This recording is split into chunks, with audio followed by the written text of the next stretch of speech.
Welcome to the Tastoria Grape School, where we're now going to look at two of Italy's most famous grape varieties that are probably better known for the regions they come from rather than the grapes themselves. But we've got Barolo, which is home to the Nebbiolo grape, and Tuscany and Chianti, which is home to Sangiovese. They really are unbelievable varieties, and actually I think, in the same way we've tasted Gruna Veltliner, these two wines are very, very rarely seen outside of either Tuscany or Barolo.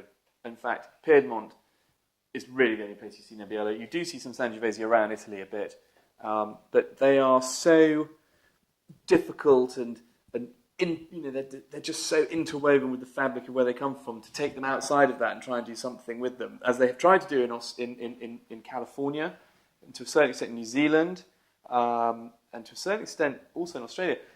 I think they just lack any of that Italianness. Can you make a Ferrari in Australia? I don't know. I haven't tried. But these to me represent everything that is Italian. So I'm sort of desperate to get stuck in. Oh, go on then. Okay, so I think actually let's start with the Chianti first. I'll explain why in a minute.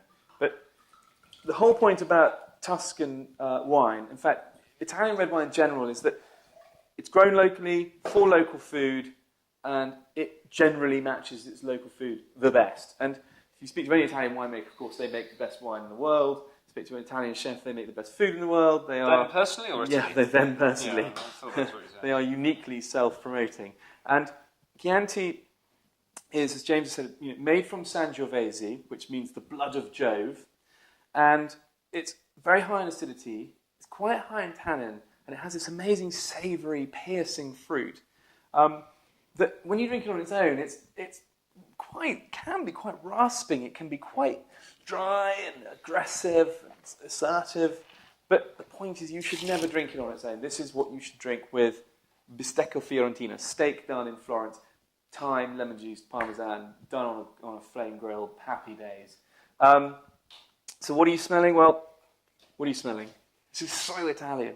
It is. It's those deep red fruits. You've got a bit of that leathery, a bit of that raisiny character. Yeah, I mean, Amazing. cherry, black cherry, Dark cherry.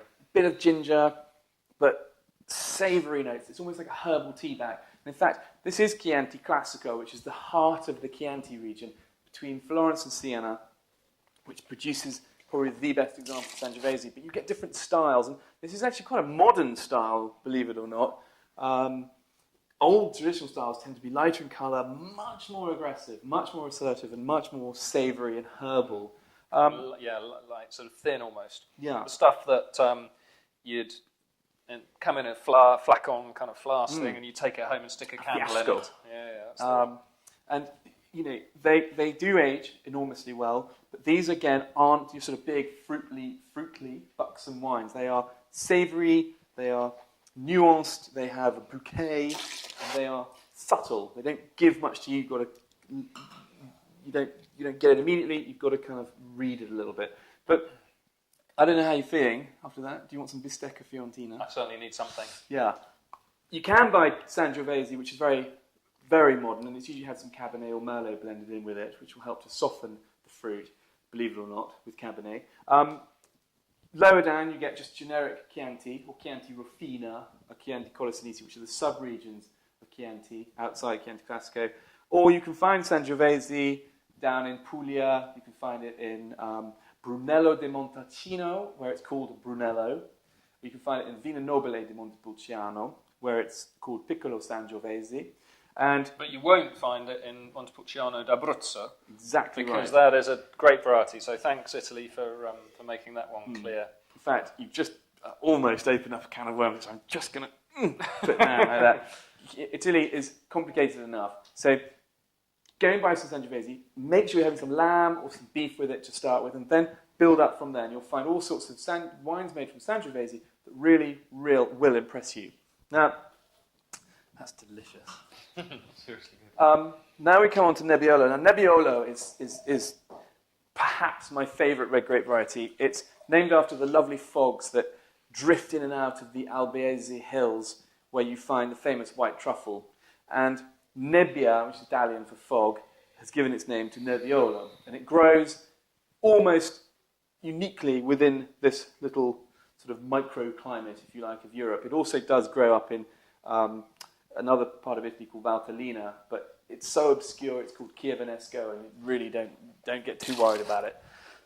What are its characteristics? Well, crikey, massive tannin. I mean, huge tannin capabilities. Acidity, awesome.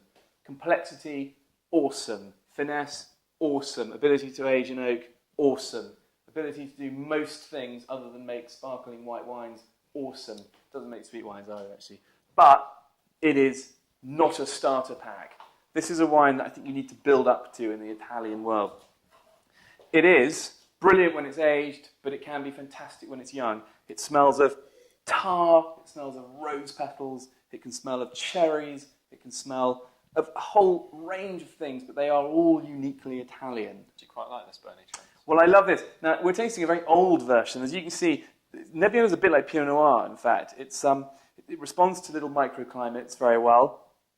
It colours very quickly, i.e. it goes brown around the rim very quickly. It's usually light in colour, unless it's been made in a very modern, extracted way where you macerate the skins with the juice for a long period of time. But again, it's this classic thing. This is a world-class wine, and yet it's elegant, it's delicate. Very feminine, very... It's a pretty wine. But it's brooding. There's something in there that's a bit dangerous. Deep down. So this particular wine we're drinking comes from one of the top vineyards of the Barolo region. And I really mean this. Fly into Turin, go down to Bra. There's a fabulous hotel there made by one of the great winemakers called Matteo Escheri, who's actually appeared on Tastoria.